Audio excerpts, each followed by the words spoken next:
Hello everyone. I hope आप सभी बहुत अच्छे होंगे। तो आज हम बात करेंगे क्रेडिट एक्सिस ग्रामीण की। बहुत टाइम हो गया कोई एमएफआई की कंपनी को डिस्कस नहीं किया है। अब देखेंगे कि बिकॉज अभी क्या है, पिछले आप देखेंगे 2-3 क्वार्टर्स से तो बहुत बुरा हाल हो रहा है पूरे एमएफआई का। Even the best managed ones, जैसे हम कहते हैं कि सीएजी जो है क्रेडिट एक्सिस ग्रामीण, वो काफ़ी अच्छे से मैनेज करता है एमएफआई को।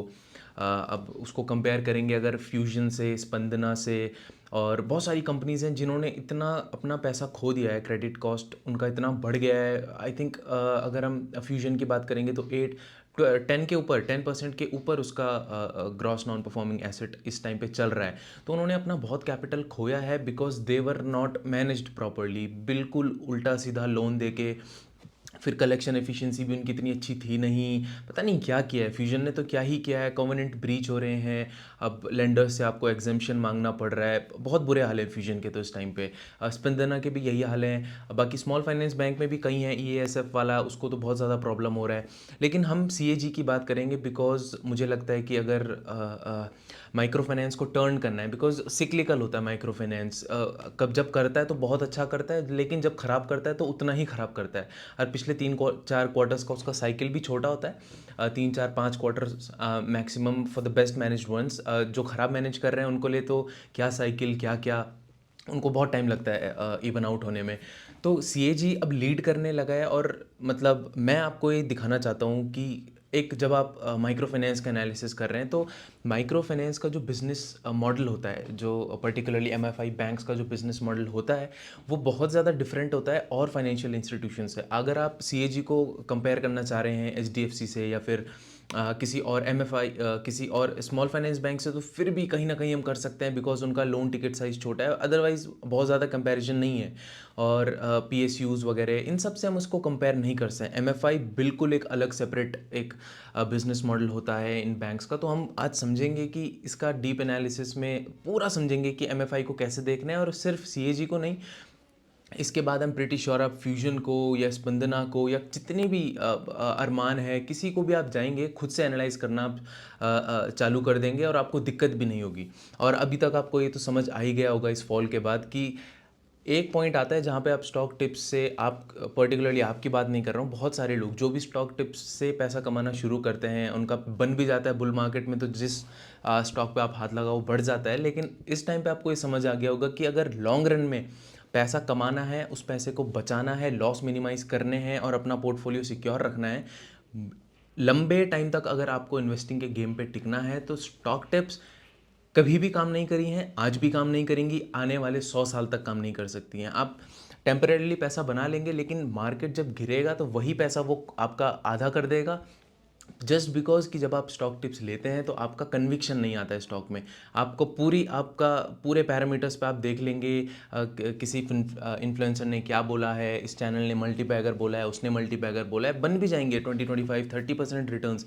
लेकिन जब गिरेगा तो वो आपका रिटर्न एकदम बर्बाद करके चला जाएगा।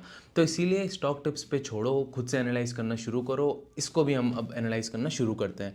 तो आप अपनी स्क्रीन पे अभी एक स्लाइड देख रहे होंगे। कंफ्यूज मत होना, डरना मत, बहुत सिंपल स्लाइड है। और मेरा एम ही यही है कि इसको सिंप्लीफाई करके मैं कैसे बताऊं ताकि आपके दिमाग पे ज़्यादा प्रेशर ना पड़े। तो अभी हम जीएलपी की बात करते हैं, ग्रॉस लोन पोर्टफोलियो की। इनके पास आज तक के जितने भी डिसबर्समेंट इन्होंने किए हैं जब से बैंक शुरू हुआ है, तो वो लोन का पोर्टफोलियो कितना बड़ा हो चुका है। तो आप अगर वाई ओ वाई पे चेक करेंगे, तो मैं पहली टेबल की अभी बात कर रहा हूँ, इधर उधर मत ध्यान देना, उसको इग्नोर करो सबको। पहली टेबल की बात कर रहा हूँ, जीएलपी आप देखेंगे तो वाई ओ वाई 6.1% से इंक्रीज़ हुआ है, और क्यू ओ क्यू -1.3% से डिक्लाइन आया है। इसको आगे अच्छे से समझेंगे, बोरोवर्स को और डिसबर्समेंट को। शुरू के जो 3 लाइन आइटम है उसको नेक्स्ट स्लाइड में अच्छे से दिखाऊंगा। तो इस पर अभी हल्का हल्का देख लो कि Y O Y disbursement decline हुए हैं, क्यू ओ क्यू डिसबर्समेंट बढ़े हैं। And it's a important insight. आप देखो क्यू ओ क्यू 27% से डिसबर्समेंट बढ़ाए हैं, विच मीन्स अब डिसबर्समेंट कोई भी बैंक कम कब करता है, कोई भी फाइनेंशियल इंस्टीट्यूशन, जब उसे लगता है कि दिक्कत आ रही है, कलेक्शन में दिक्कत आ रही है, क्रेडिट कॉस्ट बढ़ रहा है, एनपीएज आ रहे हैं। लेकिन इस केस में डिसबर्समेंट आप देखेंगे वाई ओ वाई तो कम डिक्लाइन हुआ है, लेकिन क्यू ओ क्यू 27% से बढ़ा है। तो कहीं ना कहीं अभी इस मैनेजमेंट को लग रहा है कि जो प्रॉब्लम्स हमारी एमएफआई में आ रही थी वो शायद अब हमारे पीछे हैं, और हम अब इसके बाद डिसबर्समेंट बढ़ाने का एक इंडिकेशन ये होता है कि अब इनको उतना प्रॉब्लम नहीं लग रहा है, that's why they are increasing the disbursement. ठीक है, बाकी कलेक्शन एफिशिएंसी आप देखो, एक्सक्लूडिंग एरियर्स यहाँ पे लिखा है और दूसरे लाइन में लिखा है इंक्लूडिंग एरियर्स। तो एरियर्स आप ये समझो कि जो लोन लेट्स से इस कंपनी ने, क्रेडिट एक्सिस ग्रामीण ने, अगर आज से 5 महीने पहले राइट ऑफ किया ये सोच के कि इस अकाउंट का तो, इस कस्टमर के लोन का ईएमआई तो अब नहीं आने वाला है, लेकिन बाय गॉड्स ग्रेस और कैसे भी वो ईएमआई आ गया। मतलब हम उम्मीद नहीं कर रहे थे, पहले कलेक्ट करना था, लेट्स से 1 महीने और पहले कलेक्ट करना था, लेकिन आ जा रहा है, तो वो है एरियर्स।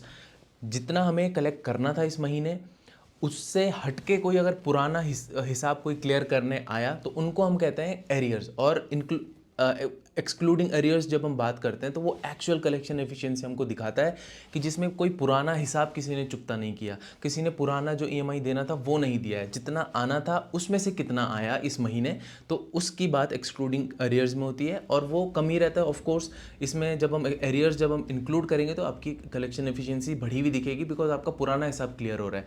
तो एक्सक्लूडिंग में आपको 93.3% दिखेगा, कम है, अभी भी कम है, लेकिन अब देखते हैं आगे जाके कैसे बढ़ेगी। अगर इंक्लूडिंग एरियर्स में देखो तो 94.1% है, अगेन कम है, मींस अगर 100 रुपये इकट्ठा करने थे, कलेक्ट करने थे ईएमआई से, तो 94 ही हो पा रहे हैं, और इंक्लूडिंग एक्सक्लूडिंग एरियर्स में तो 93.3 रुपीज़ हो पा रहे हैं। बाकी जीएनपीए देखो, अब यहाँ पे मैंने इसीलिए आपको बोला कि बिजनेस मॉडल इतना डिफरेंट है। अगर आप एचडीएफसी को देखेंगे तो उनका जो जीएनपीए का फिगर, मैं पर्टिकुलरली फिगर की बात नहीं कर रहा हूँ, जीएनपीए के आगे देखो ब्रैकेट में क्या लिखा है, GL group loan which is 60+ DPD and RF retail finance that is 90+ DPD. इस लाइन का मतलब ये है कि जीएनपीए, बिकॉज इस बैंक के 2 सेगमेंट है, एक तो ग्रुप लोन जो एमएफआई है, गांव के औरतों को इकट्ठा किया, ऐसी इंटरमीटिंग करी, उनको लोन बांट दिया, छोटे छोटे टिकट साइज 20,000, 30,000, 10,000, 40, इससे ज़्यादा बहुत कम पोर्टफोलियो होता है कि बहुत कम लोगों को देते हैं, वो भी जैसे आपने एक कस्टमर को दिया आज की डेट में, किसी महिला को लोन दिया अपने गांव में जाके, और उस महिला ने 3-4 एक गांव में 3-4 महिलाएं आपको ऐसी मिल गई, 3-4 वुमेन आपको ऐसी मिली जिन्होंने आज से 5 साल पहले लोन लिया था, फिर उसको रिपे किया, फिर लोन लिया, फिर रिपे किया, फिर लोन लिया, फिर रिपे किया, और उसका बिजनेस, बिकॉज वो लोन क्यों ले रही है, अपना छोटा मोटा धंधा चलाने के लिए, डेयरी का,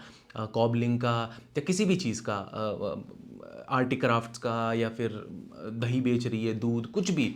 तो जो भी वो बिज़नेस कर रही है, टोकरी बना रही है, कुछ भी कर रही है, वो उसने बढ़ाया बढ़ाया, अपना धंधा बढ़ाया, बिजनेस बढ़ाया बढ़ाया बढ़ाया बढ़ाया, बार बार लोन लिया क्रेडिट एक्सेस से, बार बार रिपे किया।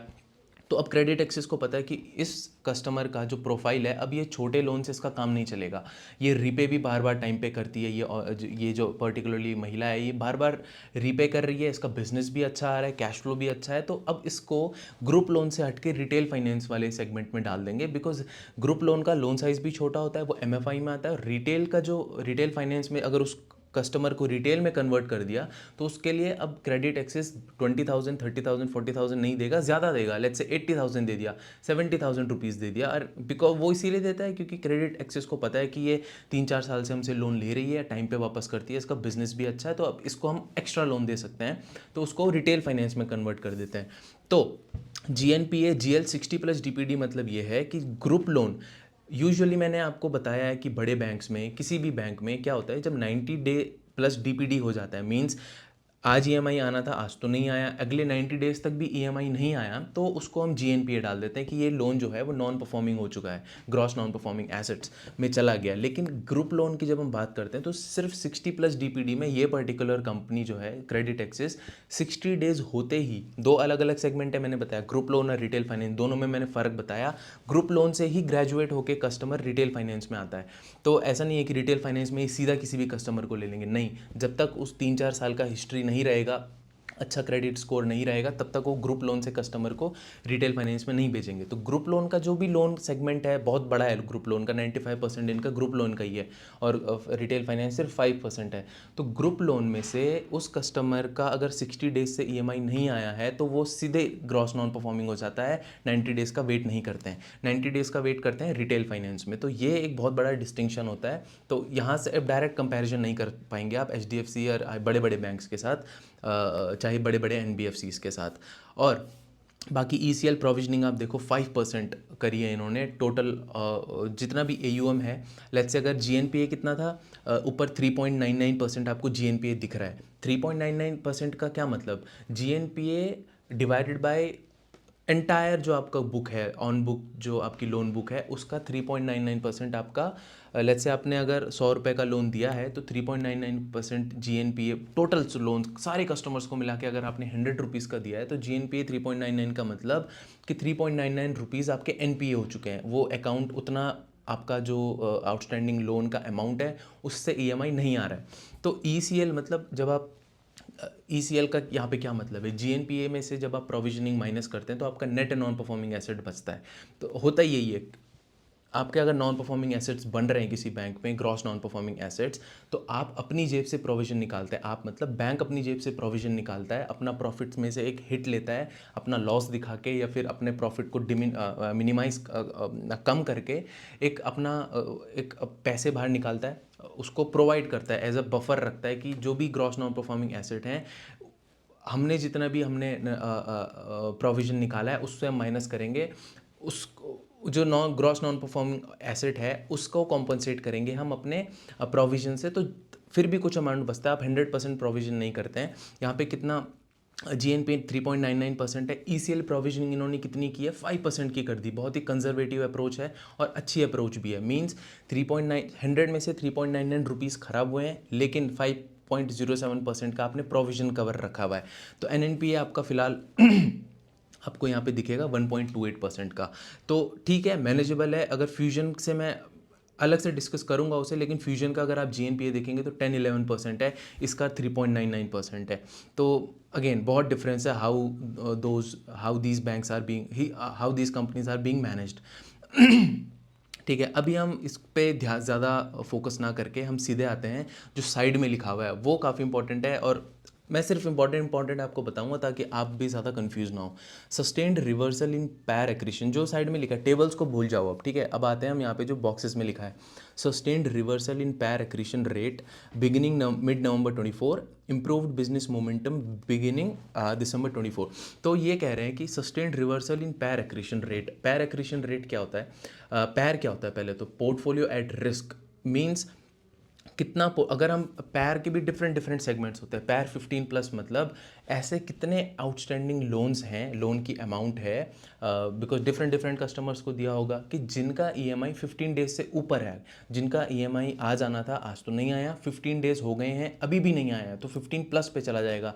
और यहाँ पे 15+ को पोर्टफोलियो एट रिस्क माना जाता है क्रेडिट एक्सिस ग्रामीण या किसी भी एमएफआई में, बिकॉज इनका क्या होता है, ये यूजुअली बड़े बड़े बैंक्स में जो पेमेंट साइकिल होता है वो क्या होता है, आपने अगर कोई ईएमआई लिया है, लोन लिया है, तो आप मंथली ईएमआई पे करते हैं। आप वीकली बाई वीकली नहीं करते हैं कि हफ्ते में करा, 2 हफ्ते में करा।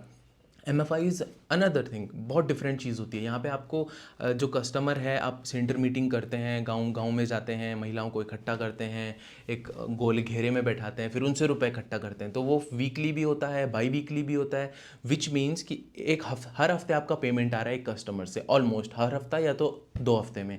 और अगर एक हफ्ते 15 डेज हो गए, विच मीन्स मतलब 2 हफ्ते हो गए, अब 2 हफ्ते मतलब 2 साइकिल में आपका लोन नहीं आया, तो यहाँ पे 15+ को ही ये मान देते हैं कि रिस्की है, बिकॉज 2 बार से अब कस्टमर ने पे करना बंद कर दिया है। और बड़े बैंक्स में क्या होता है, 15 डेज का तो कुछ होता ही नहीं है, जब तक 1 महीना नहीं हुआ तब तक तो डेट ही हमारी ईएमआई की 1 महीने की होती है, और यहाँ पे हर हफ्ते की डेट होती है। डिफरेंट डिफरेंट होता है, मैं क्रेडिट एक्सेस की बात कर रहा हूँ। तो पैर का मतलब ये है, पोर्टफोलियो एट रिस्क 15+ मतलब ऐसे कितने कस्टमर्स हैं जिनका ऐसे कितना लोन आउटस्टैंडिंग है पैसों में, जिनका ईएमआई 15 डेज से ऊपर है, और डिवाइडेड बाय जितना भी लोन है, एग्जिस्टिंग सारे कस्टमर से जितना लोन है उसको उससे हम डिवाइड करेंगे तो हमको 15+ का रेशियो मिल जाता है। उसको भी मैं आगे जाके अच्छे से बताऊंगा, ठीक है। अभी दूसरा आप देखो, दूसरे बॉक्स में देखो, sustained deleveraging over past 5 months. अभी क्या हुआ था, एमएफआईएन हो या जो भी रेगुलेटरी बॉडी थी, वहाँ पे एक आया था कि आपको एक रेगुलेशन मेंटेन रखना है कि किसी भी कस्टमर के पास अगर गार्ड रेल्स उनको नाम दिया था कि बिकॉज बहुत ज़्यादा ओवर लेवरेजिंग हो गई थी। एक एक कस्टमर को हर 5-6 EMI MFI इंस्टीट्यूशंस ने पकड़ के लोन दिया हुआ था, तो वो लोन रिपे कहाँ से करेगा? वो कस्टमर लोन रिपे तभी करता है, एक से लेता है, दूसरे से लोन लेगा तो उस पहले वाले का रिपे करेगा, फिर तीसरे से लेगा तो दूसरे वाले का रिपे करेगा, तो उनका एक साइकिल चलता है। लेकिन जब सारे MFI एक साथ भर गए हैं और एक ही कस्टमर को लोन दे रहे हैं, 2 लाख से ज़्यादा टोटल लोन हो चुका है उस कस्टमर के ऊपर, जो फिक्स्ड ऑब्लिगेशन उनका होता है, तो वो कहाँ से वापस करेगा? इसीलिए MFI साइकिल में बहुत बड़ा प्रॉब्लम आया पिछले 2-3 क्वार्टर से। तो ये क्या कह रहे हैं कि GLP percent of borrowers with greater than equal to CA Grameen plus 3 lenders. इसका मतलब क्या कि GLP percent gross loan portfolio हमारा ऑफ बोरोवर्स, एक तो टोटल ग्रॉस लोन पोर्टफोलियो मैंने आपको बताया कि जितना भी आज तक लोन का इनका एग्जिस्टिंग पोर्टफोलियो है, सारे कस्टमर्स को मिला के, सारे टाइप ऑफ लोन को मिला के, वो तो GLP हो गया। लेकिन उस पूरे GLP में ऐसे कितना परसेंट ऑफ बोरोवर्स हैं जिनके पास CA ग्रामीण से तो लोन है ही, लेकिन 3 और लेंडर्स से लोन है greater than equal to CA Grameen plus 3 lenders. तो वो पहले कितने थे? 25.3% थे, अब कितने हो गए हैं ओवर पास्ट 5 मंथ? 18.8। इसका मतलब फिर से समझो, gross loan portfolio, total portfolio 5 महीने पहले उस टोटल पोर्टफोलियो में से 25.3% कस्टमर्स ऐसे थे जिनका CA ग्रामीण से भी उन्होंने लोन लिया था, प्लस 3 और लैंडर्स से लोन लिया था। लेकिन अब वो 25 से रिड्यूस होकर 18.8% पे आया है, और ये हुआ है because of the guard rails जो MFIN ने इम्प्लीमेंट की थी कि आप 4 लेंडर से ज़्यादा नहीं होना चाहिए, और एक लेंडर पे 2 लाख से ऊपर मिक्स्ड ऑब्लिगेशन नहीं होनी चाहिए, कि बिकॉज 2 लाख का लोन तो MFI में नहीं मिलेगा। अब CA ग्रामीण ने 30,000 दिया, फ्यूजन फाइनेंस ने 40,000 दिया, स्पंदना आई उसने और 40 दिया, तो टोटल उनका जो ऑब्लिगेशन है किसी भी फैमिली का, किसी भी कस्टमर का, वो 2 लाख से ज़्यादा नहीं होना चाहिए। तो वो गार्ड रेल 1 में था। अभी गार्ड रेल 3 शायद इंप्लीमेंट होने वाली है अप्रैल से, तो उसमें क्या है कि आई थिंक 2 या 3 लेंडर से ज़्यादा नहीं होनी चाहिए, तो और ज़्यादा रिस्ट्रिक्ट करेगी वो क्रेडिट फ्लो को। तो उससे भी कंपनीज को बचना है, बिकॉज जब क्रेडिट फ्लो रिस्ट्रिक्ट होगा तो इन पे ग्रोथ कहाँ से आएगी? तो उस ग्रोथ से उस रेस्ट्रिक्शन से बचने के लिए देखो यहाँ पे क्या करेगी ये। इसमें तो नहीं लिखा है, वो मैं आगे जाके आपको बताऊंगा, लेकिन ये पॉइंट ध्यान में रखना, बिकॉज गार्ड रेल अप्रैल या अभी अप्रैल से इंप्लीमेंट होने वाली है फ्रेश गार्ड रेल्स, तो और क्रेडिट फ्लो MFI में रेस्ट्रिक्ट होगा। तो उस रेस्ट्रिक्शन को जो जो MFI इंस्टीट्यूशन उस वाले रेस्ट्रिक्शन को ओवरकम करके ग्रोथ करेगा, वो आपका लीड करेगा नेक्स्ट जो साइकिल आएगी। और क्रेडिट एक्सेस का मुझे लगता है कि it is one of the front runners, करना चाहिए यहाँ से। Nothing, no recommendation. बाद में मुझे कोई आके मत बोलना कि आपने इसको डिस्कस किया था, मेरा तो जॉब है इसको डिस्कस करना, मेरा तो काम है इसको एनालाइज करना। जस्ट बिकॉज इतनी सारी, मैंने आज तक 150 कंपनीज को एनालाइज करा है, 150 वीडियोस कम से कम मेरी इस चैनल पे हैं। इट डजंट मीन कि मैंने 150 कंपनीज पे आपको रिकमेंड किया है, आपको टिप्स दिया है, कुछ नहीं। मैं यहाँ पे आपके सिर्फ बता रहा हूँ कि ओके चल क्या रहा है, पैसा आपका, रिस्क आपका, इन्वेस्टमेंट आपका, मुझे मत बोलना। अभी आप देखोगे यहाँ पे डिसबर्समेंट का पहले न्यू बोरोवर एडिशन रेट देखो, जो कम हो रहा था काफ़ी टाइम से, मई 24 से आप देखेंगे ऑलमोस्ट उसमें कोई जंप आया ही नहीं है, कम ही हो रहा था। लेकिन दिसंबर 2024 में वो बढ़ना शुरू हो गया है, वापस से इन्होंने बढ़ना, विच मीन्स एक साइन ऑफ रिवाइवल कहीं ना कहीं आपको दिख रहा है यहाँ पे, ठीक है। बाकी डिसबर्समेंट अगर आप देखो, डिसबर्समेंट सॉरी डिसबर्समेंट भी अगर आप देखेंगे तो अप्रैल 24 से नवंबर 24 तक ऑलमोस्ट सेम, एक ही, मतलब इन्होंने कम करके रखा हुआ था डिसबर्समेंट को, पहले ही बहुत ज़्यादा डिसबर्स करते थे। और दिसंबर 24 में न्यू बोरोवर एडिशन रेट भी बढ़ा है जो मैंने ऊपर दिखाया, डिसबर्समेंट रेट भी काफ़ी बढ़ा है। In fact percent of normalized rate जो पहले 49% तक भी चला गया था अगस्त 24 में, फिर 56, 57, 51 इस रेंज तक होवर कर रहा था। अभी वो दिसंबर 24 में जितना भी इन्होंने डिसबर्समेंट किया वो नॉर्मलाइज्ड रेट के 81% चला गया, और 20 जैन का तक का इन्होंने दिखा रखा है, बिकॉज तब रिजल्ट आया था Q4 का, हल्का सा इसमें हिंट आपको दिख रहा है कि 92% तक नॉर्मलाइज्ड रेट ऑफ डिसबर्समेंट चला गया है, which is a very good thing, which is a very good thing. It means आपको क्रेडिट एक्सेस दिखाना चाह रहा है कि MFI की साइकिल थोड़ा पीक आउट होने को है, अभी हुई नहीं है, बिकॉज अभी 1-2 क्वार्टर्स, एक ये वाला और नेक्स्ट वाला क्वार्टर तो और लगेगा, बिकॉज एक्सेलरेटेड राइट ऑफ चल रहा है इस टाइम पे क्रेडिट एक्सेस में, तो उसका भी आपको ध्यान देना है। ग्रॉस लोन पोर्टफोलियो भाई साहब आप देखो, अगर अप्रैल 24 से कंसिस्टेंटली वो पोर्टफोलियो आपका गिरा जा रहा है, गिरा जा रहा है, गिरा जा रहा है, गिरा जा रहा है, दिसंबर 24 में जाके वो 8 मंथ आफ्टर 8 मंथ्स उसमें जीएलपी में इंक्रीज आया है, which is a good sign. Again shows कि जो थिंग्स हैं that are going to peak out. बाकी जो साइड में है वो पॉज करके आप देख सकते हैं, आपको समझ आ जाएगा, ऑलरेडी मैं समझा चुका हूँ। अब वेरी इंपॉर्टेंट चैप्टर रहेगा ये इस वीडियो का।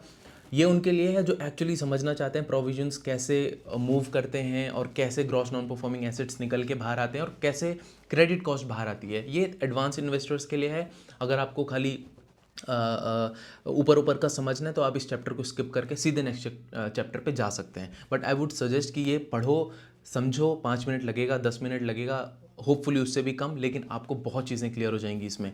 तो अब आप टेबल में देखो, डायरेक्ट जो साइड की टेबल है राइट हैंड साइड की, मैं वहाँ पे आपको दिखाऊंगा, बाकी आप पॉज करके देख लेना, इतना मेरे पास टाइम नहीं है कि मैं सारा कुछ आपको समझाऊं। तो लास्ट की टेबल आप देखो, मैं आपको समझाना चाह रहा हूँ कि यहाँ पे एक्सपेक्टेड जो क्रेडिट लॉस का फ्रेमवर्क है वो कैसे काम करता है, प्रोविजंस कैसे निकलते हैं। आप तो जीएनपीए एनएनपीए के फिगर देख के खुश हो जाते हैं कि ओके यार, अब मैंने देख लिया इसके तो जीएनपीए एनएनपीए कम हो रहे हैं, अच्छा कर रहे हैं। That are they are backward looking figures, they don't give you an indication of how credit quality is going to move ahead in the future quarters. तो वो आपको ईसीएल से भी समझ आ सकता है एक तरीके से। तो अब आप देखो 9 मंथ का भी दिया है, Q3 FY25 का भी दिया है, तो मैं Q3 FY25 का बता रहा हूँ, 9 मंथ का आप खुद से कर लेना, कॉन्सेप्ट सेम रहेगा। ओपनिंग ईसीएल कितना था? 868 करोड़ का, विच मीन्स जिस क्वार्टर में Q3 के जब हमने स्टार्ट किया तो इतना हमारे पास ऑलरेडी एक्सपेक्टेड क्रेडिट लॉस था, तो वहाँ से हम ऐड करना शुरू करते हैं या सब्सट्रैक्ट करना शुरू करते हैं। ओपनिंग तो हमारे पास रहता ही है, ठीक है। ओपनिंग था 868 करोड़ रुपीज़ का। एडिशंस, फ्रेश प्रोविजंस कितने आए? 631 करोड़। स्टार्टिंग में जब हमने किया था तो कितने प्रोविजंस थे? 868 करोड़। अब वो Q2 FY25 तक थे, लेकिन जैसे हमारा Q3 शुरू हुआ वहाँ पे हमने फ्रेश एडिशंस किए, बिकॉज नए लोन्स ख़राब हुए होंगे। तो कितने हुए? 631 करोड़ का, ठीक है। यहाँ पे हमको समझ आ गया। अब reversal on account of write off C, ठीक, इसको आप ध्यान भी रखो। ओपनिंग का इन्होंने लिखा है ए ब्रैकेट में, विच मीन्स ये ए लाइन आइटम है, एडिशंस है बी लाइन आइटम, जो फ्रेश ऐड हुए हैं इस क्वार्टर में 631 करोड़ के। रिवर्सल मीन्स हमने पहले कभी कोई बैंक ने राइट ऑफ किया होगा, लेट्स से Q1 में, Q2 में, Q4 FY24 में, तो उसका अब जाके राइट ऑफ, उसका अब जाके रिवर्सल आया है, विच मीन्स बैंक ने पैसा खोया नहीं है। वो बैंक का जो पैसा पहले खोया था, जिसका लिए राइट ऑफ किया था, वो पैसा वापस आया है। सो इसको आप ऐड करेंगे, ध्यान रखना। ये है सी आपका, ये है सी। ए हो गया ओपनिंग ईसीएल, बी हो गया एडिशन जितने ऐड हुए हैं, रिवर्सल हो गया सी। तो क्लोजिंग ईसीएल कितना हुआ? मैंने आपको बताया, ओपनिंग से आप ऐड करेंगे फ्रेश एडिशंस को, लेकिन उसके बाद आप माइनस करेंगे सी को, रिवर्सल को, बिकॉज वो आपके पास आया है, पैसा रिवर्स हुआ है किसी कस्टमर से। तो क्लोजिंग ईसीएल कितना हो गया? 1244। बाकी जब आप राइट ऑफ भी करते हैं, इस बार हर क्वार्टर में आपको कुछ ना कुछ राइट ऑफ करना होता है, तो Q3 का राइट ऑफ अभी तक आपने किया नहीं इस टेबल के हिसाब से, तो अब आप इस क्वार्टर में राइट ऑफ भी करेंगे, विच मीन्स आप डायरेक्टली अपने पोर्टफोलियो में एक हिट ले रहे हैं। अपने P&L में आप प्रॉफिट एंड लॉस स्टेटमेंट में हिट ले रहे हैं, प्रॉफिट को कम दिखाएंगे या नेगेटिव में लेके आएंगे, लेकिन आप राइट ऑफ लेंगे। तो फ्रेश राइट ऑफ आपने लिया 376 करोड़ का। अब इससे आपके जो जीएनपीए था, जो आपका प्रोविजन था, वो इसमें से आपको वो चीज़ माइनस करनी पड़ेगी, बिकॉज आपने ऑलरेडी हिट ले लिया है, आपने प्रॉफिट एंड लॉस में इसका हिट दिखा दिया है, तो अब आप यहाँ पे ईसीएल में उसको नहीं दिखाएंगे। तो ईसीएल में से वो चीज़ आप माइनस करेंगे। तो 1244 जो क्लोजिंग ईसीएल था उसमें से आपने राइट ऑफ किया, मीन्स सारे लोन अकाउंट आपने बंद कर दिए, वो कि उनसे पैसा तो नहीं आया था। राइट ऑफ आप तभी करते हैं कि जब उससे पैसा नहीं आ रहा है, यार अब उम्मीद भी नहीं है उससे पैसा आने की, तो आपने अपने प्रॉफिट में से पैसा निकाल के उसको अकाउंट को कॉम्पनसेट कर दिया, बंद कर दिया, लेकिन आप उस चीज़ को यहाँ पे माइनस करेंगे। तो क्रेडिट कॉस्ट कितना हुआ? पहले क्रेडिट कॉस्ट देखो। ठीक है, एक सेकेंड। F is equal to B minus C plus E. अब आप बी देखो कहाँ पे है, बी है एडिशंस। तो क्रेडिट कॉस्ट इस क्वार्टर की निकाल रहा हूँ, तो ओपनिंग का मुझे कोई मतलब नहीं है अभी, मैं ये सिर्फ Q3 की क्रेडिट कॉस्ट निकाल रहा हूँ, विच इज़ व्हाट? बी, मतलब फ्रेश एडिशंस कितने हुए थे। क्रेडिट कॉस्ट होता क्या है? Provisions plus write of minus recovery. आप प्रोविजंस आपने कितना निकाला, मीन्स आपने कितना प्रोवाइड किया, प्लस आपने राइट ऑफ कितना किया, हिट कितना लिया अपने पे, माइनस रिकवरी आपके पास आया कितना, ठीक है। तो वही चीज़ होगी इसके फॉर्मूले में, बी माइनस सी। अब बी आप करो, बी क्या था? फ्रेश प्रोविजंस जो ऐड हुए, फ्रेश एडिशंस जो ऐड हुए, माइनस सी मतलब मैंने आपको बताया आप रिवर्सल को माइनस करते हैं बिकॉज वो पैसा आपके पास आया है, कहीं से कस्टमर से वो पैसा आया है, it is a good thing. तो आप अपना क्रेडिट कॉस्ट उससे कम कर उससे आपका क्रेडिट कॉस्ट कम होता है, क्रेडिट कॉस्ट कम से कम रहना चाहिए। तो बी माइनस सी तक का लॉजिक आपको पता चल गया। प्लस ई, आपने एडिशनल राइट ऑफ किए हैं। आपको कोई कस्टमर्स थे जिनका 180 डेज से 180 डेज के ऊपर उनका लोन ख़राब हो गया है और पिछले 90 डेज से तो पैसे ही नहीं आया है, तो आप बोलेंगे कि यार अब तो ये आएगा नहीं, तो इसको मैं राइट ऑफ कर देता हूँ। तो वो अपनी जेब से हिट आया तो उसको भी आपको ऐड करना पड़ेगा। तो क्रेडिट कॉस्ट आपकी कितनी आ गई, बी माइनस सी प्लस ई, 751.9 करोड़। ये आप पॉज करके 2-3 बार देखेंगे ना तो बिल्कुल आपको क्लियर हो जाएगा। बाकी आप देख सकते हैं कि क्रेडिट कॉस्ट उसको अब आप नॉन एनुअलाइज्ड ये सिर्फ Q3 की है। अगर नेक्स्ट वाली लाइन आइटम में देखूंगा तो 751 को आप average on book loan portfolio से डिवाइड करेंगे तो आपका आ जाएगा 3.08%। बाकी तो क्या ही आपको दिखाऊं, 2 लाइन और नीचे छोड़ के जाओ, बैड डेट रिकवरी है, मतलब कोई डेट पहले ख़राब हो गया था उसका फ्रेश रिकवरी हुआ है इस क्वार्टर में, तो 5.2% का बैड डेट रिकवरी भी हुआ है, विच मीन्स उसको हम माइनस करेंगे, उसको हम ECL में नहीं डालेंगे। तो ऊपर जो क्रेडिट कॉस्ट निकाला था F is equal to B minus C plus E, उसमें से आप बैड डेट रिकवरी को माइनस करेंगे तो आपका नेट PLN इम्पैक्ट आ जाएगा which is F minus G. F क्या है, again credit cost, minus G क्या है, बैड डेट रिकवरी, अगेन वही जो मैंने बताया। तो क्रेडिट कॉस्ट को बैड डेट रिकवरी से माइनस करके नेट PLN इम्पैक्ट आ जाएगा। कितना आपका नेट PLN इम्पैक्ट है, विच इज़ 746.3। और अगर नॉन एनुअलाइज्ड सिर्फ Q3 का हम देखेंगे उसको अगेन एवरेज नीचे लिखा भी है इन्होंने कि provisions plus write off as a percent of average on book loan portfolio, वो Q3 में इनकी नेट जो कॉस्ट कितनी आ गई, 3.05%। तो आई होप ये चीज़ें आपको समझ आ रही होंगी, बिकॉज ये जब आप समझ जाओगे तो आपके लिए बहुत अच्छा हो जाएगा किसी भी बैंक को देखना, तो आपके फिंगर टिप्स पे होगा एनालिसिस, बस ये मेरा कहने का मतलब है।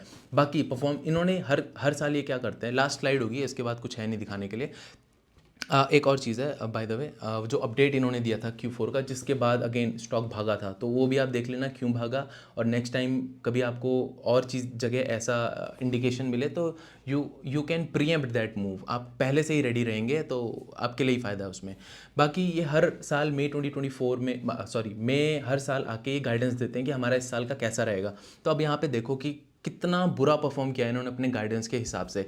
FY24 में आके इन्होंने गाइडेंस दी थी मई 24 में कि जो ग्रुप लोन पोर्टफोलियो है हमारा वो 23 से 24% तक ग्रो करेगा। करा कितना 9 मंथ FY25 में, 6.1%, 7.1% विदाउट एक्सेलरेटेड राइट ऑफ। पहले एक्सेलरेटेड राइट ऑफ का चक्कर समझते हैं, हुआ क्या था इस क्वार्टर में। इन्होंने क्या किया, Q3 FY24, Q3 FY25, Q4 FY25 जो अभी चल रहा है और Q1 FY26 में जो अभी आएगा नेक्स्ट ईयर का फर्स्ट क्वार्टर, इन्होंने सोचा है कि हम एक्सेलरेटेड राइट ऑफ करेंगे। जहाँ पे एक्सेलरेटेड राइट ऑफ मतलब राइट ऑफ तो आपको करना ही होता है रेगुलेशंस के हिसाब से RBI की, एक्सेलरेटेड मतलब आप रेगुलेशंस के किक इन होने का वेट नहीं कर रहे हैं, पहले ही राइट ऑफ कर दे रहे हैं। तो इससे क्या होता है कि आपका जो पोर्टफोलियो में हिट है वो किसी एक पर्टिकुलर क्वार्टर में नहीं आता है और आपकी बैंक की इमेज ख़राब नहीं होती है।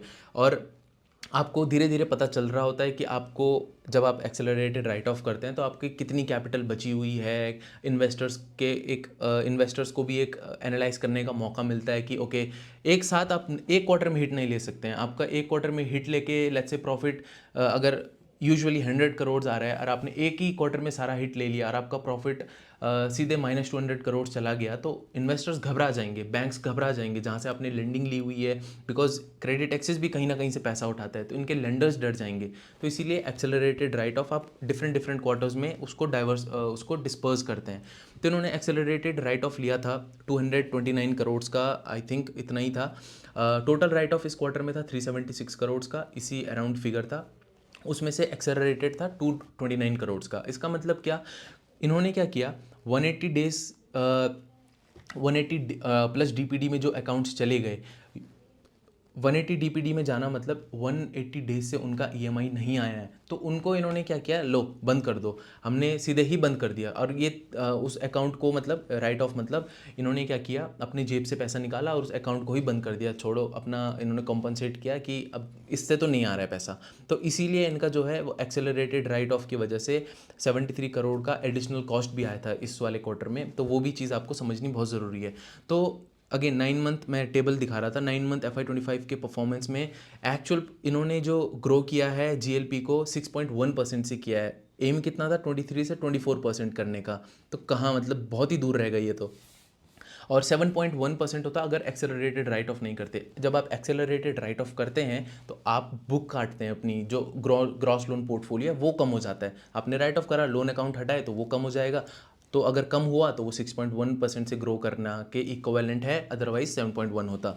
NIM में कोई डिफरेंस नहीं आया। इनका पोर्टफोलियो यील्ड कितना है, जितने भी काइंड ऑफ ये लोन देते हैं सबको अगर एवरेज में लूँ तो 20.2% पे लोन देते हैं और बोरोविंग कॉस्ट इनकी है 9.8%, तो बीच का 10.4% इनका स्प्रेड बनता है।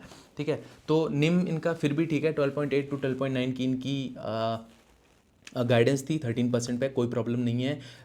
कॉस्ट टू इनकम रेशियो में भी कोई प्रॉब्लम नहीं है, उसी रेंज में। क्रेडिट कॉस्ट की देखो मैं अगर बात करूं, क्रेडिट कॉस्ट 2.2 से 2.4% होनी थी। इस क्वार्टर में कितनी आ गई, 5.4%। FY25 की रिवाइज्ड गाइडेंस अब कितनी है, 4.5% टू 5%, तो दुगना। मतलब इस मैंने जबकि अच्छा मैनेजमेंट है, one of the best leadings MFI है, जब इन्होंने मई में गाइडेंस दी, आप देख रहे हैं कि कितना बुरा परफॉर्म किया इसने अपने गाइडेंस के हिसाब से। So it means credit access को भी नहीं पता था कि MFI इतना बुरा करेगा, पूरी साइकिल इतनी जल्दी खराब हो जाएगी।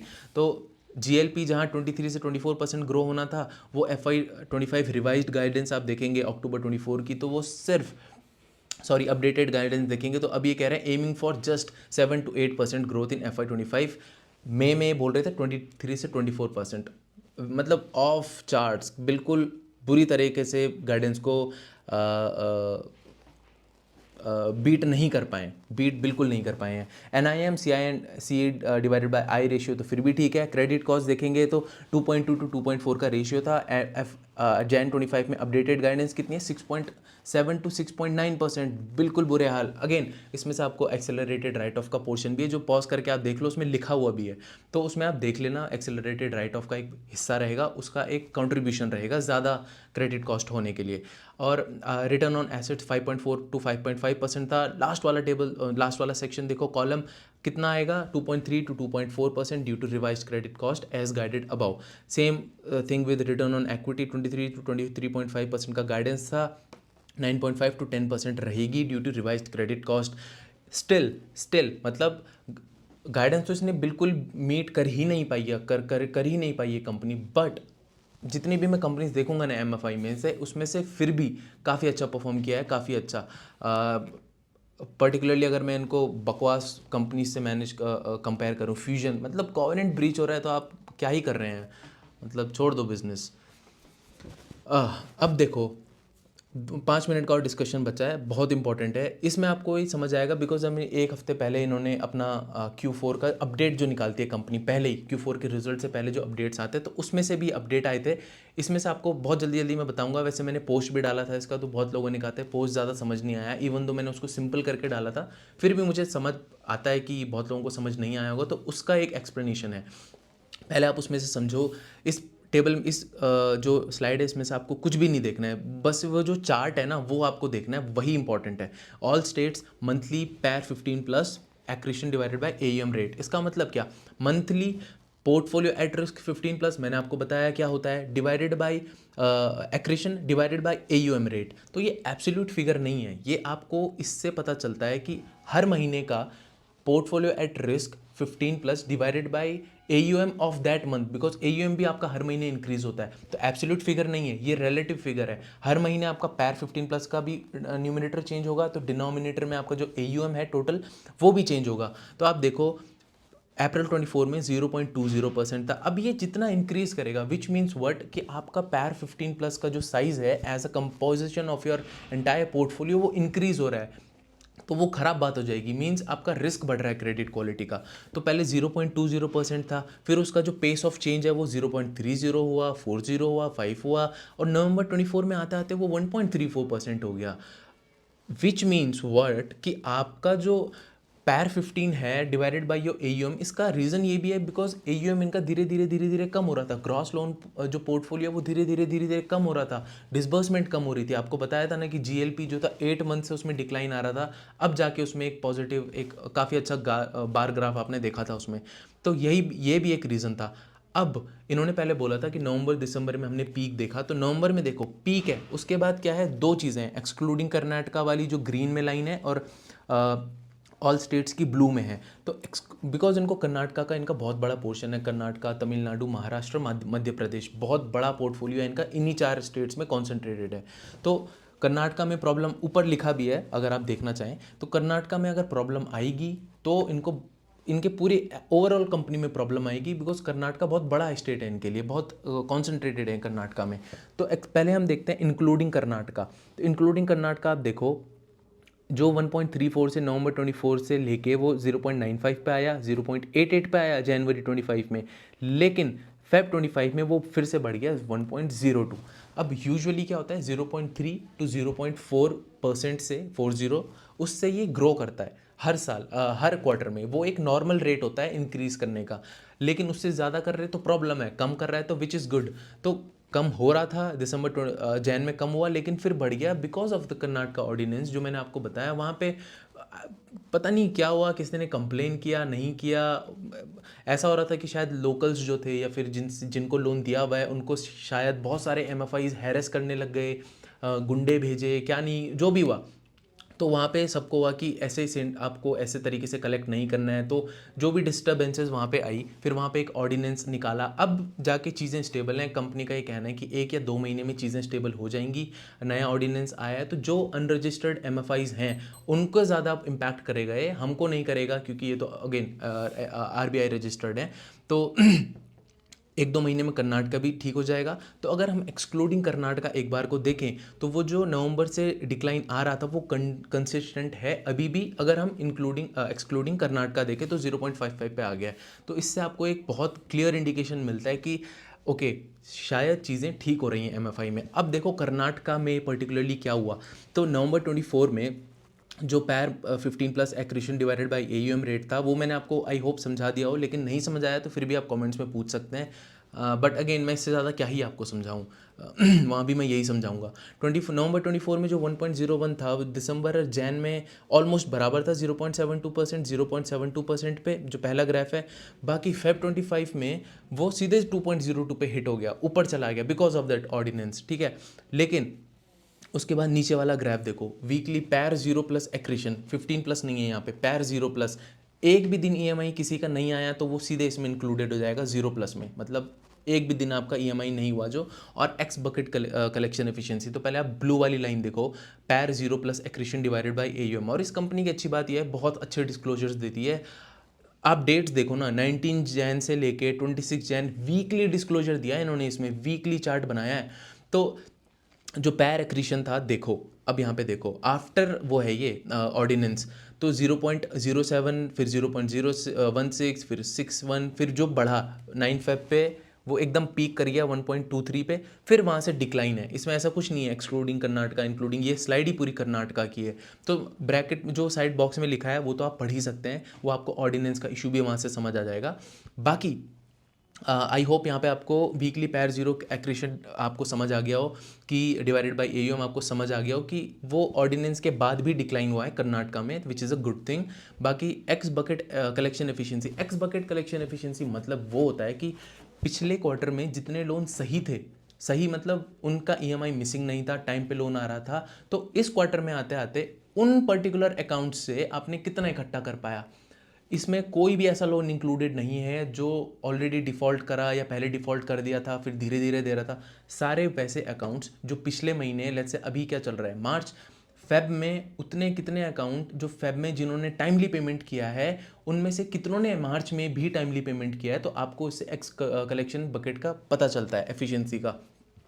तो 99.7% थी 19 जैन को लेके, वो कम हुई, डिप हुई 9 फेब में आते आते 95.1% की हो गई थी जो कलेक्शन एफिशिएंसी, वो वापस से बढ़ना शुरू हो गई है, 98% पे चली गई है। तो इससे हमें समझ आता है कि जो कर्नाटक ऑर्डिनेंस वाला इशू है शायद वो 1-2 महीने में हो जाए। अगेन Q4 के रिजल्ट में बहुत चीज़ें क्लियर हो जाएंगी और शायद तब तक ये सब कुछ हमें पता चल जाएगा कि क्रेडिट एक्सेस का मैनेजमेंट, जो क्रेडिट एक्सेस का जो मैनेजमेंट कह रहा है वो बात सही है या नहीं, कि एमएफआई इनका पीक कर गया है। लास्ट स्लाइड है, बहुत इंपॉर्टेंट है। इसमें कर्नाटका के अलावा सबका पैर दे रखा है, मंथली पैर 15+ divided by accretion, accretion divided by AUM, जो मैंने आपको पहले बताया। आप सब केस में देखेंगे, सब केस में आपको डिक्लाइन है, चाहे मध्य प्रदेश हो, महाराष्ट्र हो, बिहार, यूपी हो या तमिलनाडु हो। तो अगेन सब कुछ इसमें आपको आई होप समझ आ गया हो। मैंने कुछ नहीं छोड़ा है अपने एंड से, सब कुछ मैंने आपको बता दिया है। बाकी मैंने आपको जो गार्ड रेल का इशू बताया था कि गार्ड रेल अप्रैल 25 से फिर से लॉन्च होने वाली हैं, तो उससे बचने के लिए इन्होंने क्या किया, मैं आपको बता देता हूँ।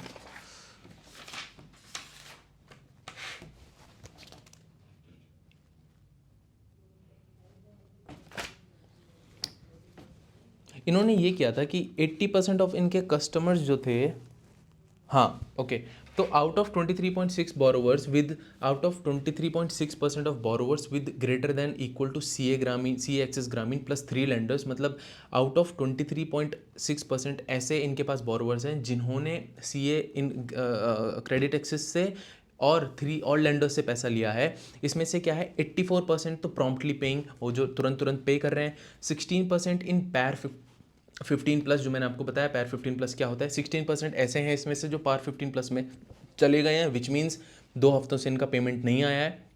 30% plus have more than 2 lakh exposure. 30% इसमें से ऐसे कस्टमर्स हैं जिनके पास 2 लाख से ज़्यादा एक्सपोजर है, combined from all the MFIs और फ्रॉम ऑल द लेंडर्स, चाहे एमएफआई का हो, एसएफबी का हो, स्मॉल फाइनेंस बैंक का हो या कोई भी हो।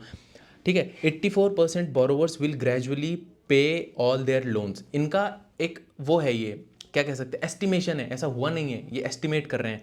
सो we will retain at least 80% of the borrowers with 4-5 lenders. तो ये क्या कह रहे हैं कि हमारा क्या होगा कि जितने भी अभी ये बोरोवर्स जो एक कह सकते हैं कि रिस्की स्टेट में है, इसमें से 80% 84% तो प्रॉम्प्टली पेइंग है। बाकी क्या करेंगे, ये कह रहे हैं कि हमारे अभी के एस्टिमेट के हिसाब से एटलीस्ट 80% बोरोवर्स को हम रिटेन करेंगे, और इसीलिए क्योंकि वो फिर अपना सारा लोन दे देंगे तो उन पे वो गार्ड रेल्स इंप्लीमेंट नहीं होंगी, बिकॉज गार्ड रेल्स उन्हीं पे इंप्लीमेंट हो रही हैं, या तो जो 3-4 लेंडर से ज़्यादा जिन्होंने लोन लिया है, या जिनका टोटल एक्सपोजर 2 लाख से ऊपर है, 2 लाख से ऊपर है टोटल जो उन्होंने लोन लिया हुआ है। तो जब ये लोन अपना रीपे कर देंगे तो इनको ऐसा होगा कि 80% of the borrowers credit access Grameen will retain, और उनको फ्रेश लोन्स इशू किए जा सकते हैं without the fear of guard rails. तो गार्ड रेल्स का जो रेस्ट्रिक्टेड नेचर है उससे कॉम्बैट करने के लिए they are focusing on these 80% of the borrowers, कि यहाँ पे हम इनको रिटेन करेंगे और यहाँ से हमारा नेक्स्ट लेग ऑफ ग्रोथ आएगा। तो अगेन मैंने गाइडेंस भी आपको बता दिया था, लेकिन फिर से मैं एक चीज़ बताना भूल गया कि उन्होंने FY26 की गाइडेंस भी उसमें दी हुई थी, जो मैं बताना भूल गया, bad on my part. Last में आप देखो, जो गाइडेंस का सेक्शन मैंने दिखाया था उसमें एक बॉक्स और लिखा है, preliminary view on FY26, good visibility of delivering 18-20% gross loan portfolio growth. But इन्होंने कहा तो May 24 में भी था, मतलब आई डोंट नो इफ़ मतलब फेस वैल्यू पे तो मैं तो नहीं बिलीव कर रहा हूँ कि 18-20% जस्ट बिकॉज लिख दिया तो ऐसा हो जाएगा। Q4 Q1 के रिजल्ट से काफ़ी चीज़ें हमें पता चल जाएंगी। Limited impact of MFI and guard rails जो मैंने बताया on customer retention and future growth. बाकी तो इसमें कुछ है नहीं ऐसा बताने के लिए। फुल ईयर ROE कितना रहेगा FY26 का 4.2 to 4.5%, एंड ROE कितना रहेगा 17 to 19% का। ऐसा इनका अभी के हिसाब से गाइडेंस है। देखेंगे मई में इनका जो गाइडेंस आएगा, जो आता है वो किस हिसाब से रहता है। तो मैंने बहुत सारे टॉपिक्स को कवर किया है, इसमें बहुत सारे पैरामीटर्स पर टच किया है। फ्यूजन फाइनेंस को भी मैं डिस्कस करूँगा, अगेन अनदर इंटरेस्टिंग कंपनी, कि कैसे कंपनीज को हमको अवॉइड करना चाहिए। मतलब उसमें भी आपको ग्रीन शूट्स विजिबल दिखेंगे, लेकिन जो मिस्टेक्स हैं उसकी मैं उनको भी बताऊंगा ताकि आपको क्या आगे देखें, बिकॉज आगे तो वो ग्रो कर ही लेगा, धीरे धीरे धीरे फ्यूजन भी ग्रो कर लेगा, कोई प्रॉब्लम नहीं है। बट आपको कैसे मैनेजमेंट के साथ जुड़ना है जब MFI में आप आ रहे हैं, तो उस हिसाब से आपको मैं चीज़ें समझाऊंगा फ्यूजन से कंपेयर करके। चाहता मैं अभी इस वीडियो में एक दो कंपनीज को और कंपेयर कर सकता था, बट जो डिटेल में मैंने आपको समझाया है, जब मैं वो समझाता हूँ तो मैं एक ही प्रेफर करता हूँ, एक ही कंपनी को। बिकॉज आप खुद सोचो, मैं इसके बाद अगर फ्यूजन भी आपको समझाने लगा तो मैं सारे पैरामीटर्स को कैसे डिस्कस करूँगा। मतलब मेरा भी एक स्टेमिना है, मेरा भी एक थ्रेशोल्ड होता है जो थक जाता हूँ, फिर उतना अच्छे से मैं समझा नहीं पाता हूँ, तो मुझे भी पसंद नहीं आता है। तो अगेन फ्यूजन को एक सेपरेट वीडियो में डिस्कस करेंगे। अभी इस वीडियो को इतना ही रखते हैं। कोई डाउट है आपका तो आप डेफिनेटली कमेंट में पूछ सकते हैं। आपको लर्निंग मिला है तो प्लीज़ आप अपना फीडबैक वगैरह भी शेयर कर सकते हैं। इस वीडियो को इतना ही रखते हैं, मिलेंगे आपसे नेक्स्ट वीडियो में, तब तक के लिए थैंक यू सो मच।